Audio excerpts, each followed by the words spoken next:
आप देख रहे हैं राष्ट्रीय चेतना न्यूज और आज हमारे साथ हैं आम आदमी पार्टी के दुर्ग जिला अध्यक्ष श्री संजय सिंह, जो नगर निगम चुनाव में पार्टी के प्रत्याशी भी हैं और दुर्ग जिला के अध्यक्ष भी हैं। आइए इनसे चर्चा करते हैं नगरीय निकाय चुनाव दुर्ग के संबंध में।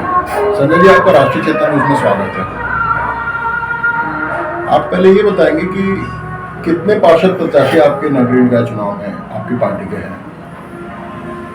आपके राष्ट्रीय चेतना चैनल के सभी दर्शकों को मैं सादर प्रणाम करता हूं। और चौबे जी, जो आपने पूछा है कि दुर्ग नगर निगम में हमारे कितने प्रत्याशी हैं, दुर्ग नगर निगम में कुल 60 वार्ड है और 60 वार्डों में आम आदमी पार्टी ने 17 लोगों का चयन किया है और वो 17 लोग कैंडिडेट के रूप में मैदान में।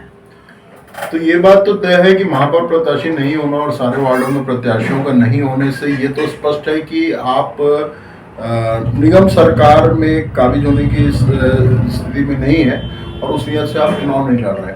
तो आम आदमी पार्टी का उद्देश्य क्या है निगम चुनाव में? अपनी जो सहभागिता उनकी दिख रही है, प्रतिभागिता जो 17 वार्डों में, तो किस उद्देश्य से आप लोग लड़ रहे हैं चुनाव? आम आदमी पार्टी छत्तीसगढ़ में, छत्तीसगढ़ की जनता भाजपा और कांग्रेस के शासनकाल से परेशान और उब चुकी, विकल्प नहीं है। विकल्प के तौर पे जनता जो है वो दिल्ली और पंजाब के मॉडल को देखते हुए एक विकल्प के रूप में आम आदमी पार्टी को मान रही है। और पार्टी की ऐसी सोच है कि नीचे स्तर से त्रिस्तरीय पंचायत चुनाव के हिसाब से सरपंच, पंचायत, जिला पंचायत, जनपद और पार्षद के माध्यम से हम लोग अपनी शुरुआत करेंगे। और इस शुरुआत के बाद जो है निश्चित तौर पे आने वाले समय में विधानसभा और लोकसभा में चुनाव पार्टी फोकस करेगी और आने वाला समय निश्चित तौर पे आम आदमी पार्टी का होगा। संजय जी, आप कह रहे हैं कि आने वाला समय आम आदमी पार्टी का होगा, लेकिन जो एग्जिट पोल हमने देखे कल, दिल्ली जो है आपका आधार है। दिल्ली आम आदमी पार्टी का जो आधार, मूल आधार, वो दिल्ली है। दिल्ली के शासन के नाम से, दिल्ली मॉडल के नाम से आपने पंजाब भी जीता, लेकिन वर्तमान स्थिति में तो दिल्ली आपके हाथ से निकलती हुई दिख रही है। इसके बारे में आप क्या कहना चाहिए? ऐसा चौबे जी, कल मतदान हुआ है और जो रिपोर्ट हमारे पास है और ईमानदार राजनीतिक दल का जो तमगा हमारे पार्टी के ऊपर है, उसके तहत बहुत सारे चैनल हमारे उसको दिखाते नहीं हैं या बताना नहीं चाहते हैं जनमानस में, लेकिन ग्राउंड रिपोर्ट जो है आम आदमी के पक्ष में है। और निश्चित तौर पे आप देखिएगा 8 तारीख का परिणाम जो है आम आदमी पार्टी की सरकार बहुमत से बनेगी। भ्रष्टाचार के आरोप में आपकी पार्टी के 3 शीर्षस्थ नेता जेल में रहे, अरविंद केजरीवाल जी, मनीष सिसोदिया जी, संजय सिंह जी और आपके मंत्री जैन। तो इस प्रकार के 4 बड़े नेता भ्रष्टाचार के आरोप में जेल में रहे, उसके बावजूद आप कहते हैं कि आपकी पार्टी की ईमानदार छवि है। इसको आप कैसे कह सकते हैं?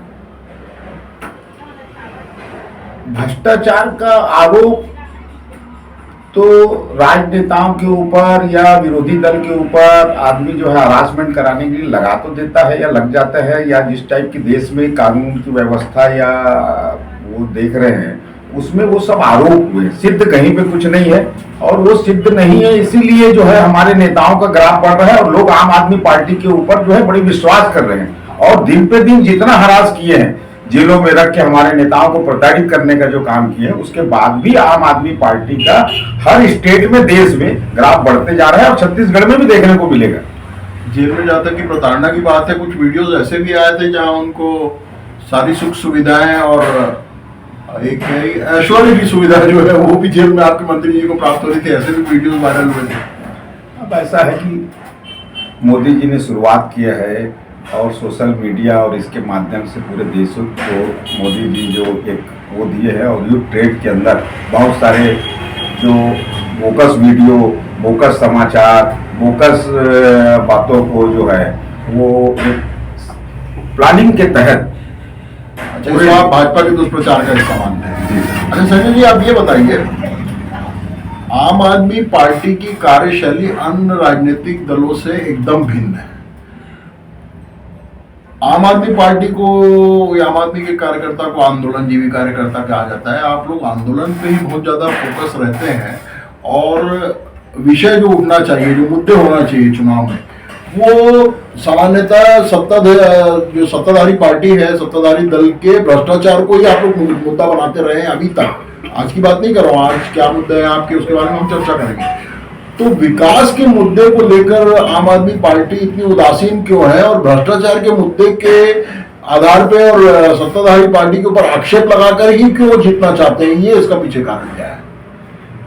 आम आदमी पार्टी का जो गठन हुआ और आम आदमी पार्टी की जो शुरुआत है वो आंदोलन से ही ये पार्टी उठी है, और आंदोलन से ही उठने के बाद ये पूरे देश के अंदर एक राजनीतिक दल के रूप में मान्यता प्राप्त एक राजनीतिक दल का गठन हुआ, राजनीतिक दल बना। राजनीतिक दल में सत्ता में आने के बाद अब जब हमारी पार्टी बात कर रही है, हमारे शीर्ष नेतृत्व जब भी बात करते हैं वो विकास मॉडल के ऊपर बात करते हैं। हमारी एक ऐसी पार्टी है देश के अंदर धर्म जाति की बिल्कुल बात नहीं करती, किसी प्रकार का न धर्म की बात होती है और न जाति की बात होती है। योग्यता के आधार पे हमारे यहाँ प्रोबेबिलिटी क्या है उसमें जो है प्रमुख स्थान संगठन में दिया जाता है, और उसी आधार पे वो जनमानस में जनता के बीच में जाते हैं।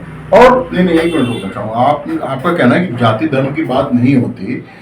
आम आदमी पार्टी अल्पसंख्यकों के तुष्टीकरण के लिए कटिबद्ध है, या आप नहीं मानते? अंधा तुष्टीकरण अल्पसंख्यकों का किया जाता है और बहुसंख्यकों का वो मान नहीं रखा जाता जितना अल्पसंख्यकों का रखा जाता है आपकी पार्टी की विचारधारा में। इस पर आप कहना? आम आदमी पार्टी देश की आज़ादी के बाद जो हमारी संस्कृति है, सभी जाति धर्मों का देश है, सभी जाति धर्मों को लेके जो हमारे देश की पहचान है उसी पेट में काम करती है। नहीं, उसमें अगर सभी जाति धर्म की बात हो तो सबके तुष्टीकरण की बात होना चाहिए। मैं विशेषकर अल्पसंख्यकों के, मुस्लिमों के तुष्टीकरण की बात कर रहा हूँ, जिसपे आपकी पार्टी ज्यादा फोकस्ड है। आपको ऐसा नहीं लगता? ऐसा विशेष फोकस तो सिर्फ उसमें नहीं है, लेकिन निश्चित तौर पे सभी को साथ में लेके सभी के विकास की बात करते हुए आम आदमी पार्टी काम करती है। एक बात आपके बारे में करना चाहूंगा। दुर्ग जिले में आम आदमी पार्टी के गठन के बाद से अभी तक की जो कार्यशैली हमने दुर्ग जिले में देखी, दुर्ग जिले के आम आदमी पार्टी में कोई भी कार्यकर्ता राजनीतिक कार्यकर्ता नहीं था। आरटीआई एक्टिविस्ट तो कोई डॉक्टर तो कोई इस टाइप के लोग जिनका सक्रिय राजनीति से कोई लेना देना नहीं था, वो सारे लोग सक्रिय थे। आप पहले ऐसे नेता हुए जो मूलतः आप राजनीतिक व्यक्ति हैं, और आपने छात्र राजनीति से अपना छात्र जीवन चालू किया। नगर छात्र संघ के अध्यक्ष रहे, गवर्नमेंट स्कूल के छात्र संघ के अध्यक्ष रहे, साइंस कॉलेज में आपने छात्र राजनीति की, उसके बाद लगातार आपने कांग्रेस। तो आप बेसिकली मूलतः आप राजनीतिक व्यक्ति हैं। तो एक अकेला राजनीतिक व्यक्ति क्या सारे के सारे गैर राजनीतिक व्यक्तियों को अपने हिसाब से चलाने में सक्षम होगा, या आपको उतना सहयोग मिल रहा है जिन गैर राजनीतिक लोगों का?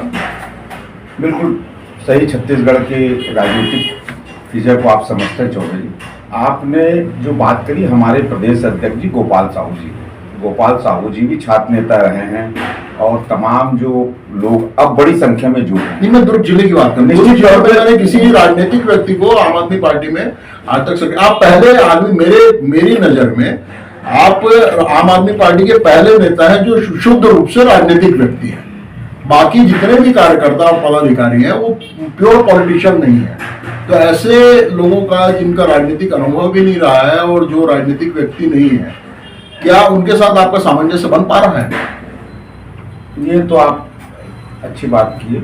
इसमें हम लोगों ने जब मेरे को जिम्मेदारी दी, पार्टी के शीर्ष नेताओं ने जिला अध्यक्ष का जिम्मेदारी दिया, मैं बिल्कुल अपने सामाजिक परिवेश में इस पक्ष का बिल्कुल नहीं हूँ कि आरटीआई के माध्यम से प्रतिदिन आरटीआई लगा के जनमानस में जो हमारे भाई बंधु जुड़े हुए हैं, जो हमारे पार्टी से जुड़ना चाहते हैं, किसी भी प्रकार के प्रशासनिक शासनिक जिस भी स्तर में सब हमारे भाई बंधु लोग हैं, किसी व्यक्ति के खिलाफ आरटीआई लगा के राजनीति के पक्ष में मैं बिल्कुल नहीं। तो आप ऐसा उम्मीद करेंगे कि आम आदमी पार्टी जो है वो सकारात्मक राजनीति जो है पॉजिटिव पॉलिटिक्स करेगी और विशुद्ध रूप से राजनीतिक कार्य करेगी, सिर्फ गड्ढे खोदने का काम या लोगों के ऊपर कीचड़ उछालने का काम या इस प्रकार के विरोधाभासी जो काम है वो ना करके एक पॉजिटिव पॉलिटिक्स आप करेंगे? बिल्कुल चौबे जी, आपने बिल्कुल सही कहा। और आप देखिए, मेरे अध्यक्ष बनने के बाद जो हमने जन आंदोलन जो भी किया, उसमें पहला आंदोलन था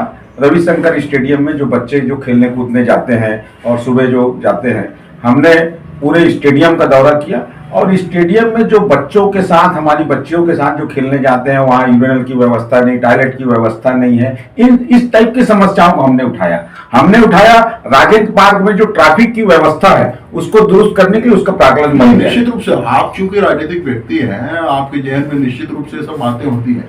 मेरा प्रश्न ये था कि सारे आम आदमी पार्टी के कार्यकर्ता आपसे सहमत होकर आपके साथ आपकी लाइन पे चल रहे हैं? आज ये थोड़ा सा टाइम लगेगा, लेकिन ये निश्चित तौर पे जो है आने वाले समय में सभी लोग एकजुट होकर बड़ी मजबूती से सकारात्मक राजनीति करते हुए शहर की एक नई दिशा और गति देने के लिए हम लोग सब कोई एक साथ काम करें। चलिए, आपका बहुत बहुत आभार संजय जी। और मैं अपने सभी दर्शकों को बताना चाहूंगा कि आम आदमी पार्टी की दशा और दिशा निश्चित रूप से बदलती हुई आने वाले समय में दिखाई देगी, क्योंकि एक पॉजिटिव पॉलिटिशियन, एक सकारात्मक राजनीतिक व्यक्ति पहली बार आम आदमी पार्टी की बागडोर इनके हाथों में आई है।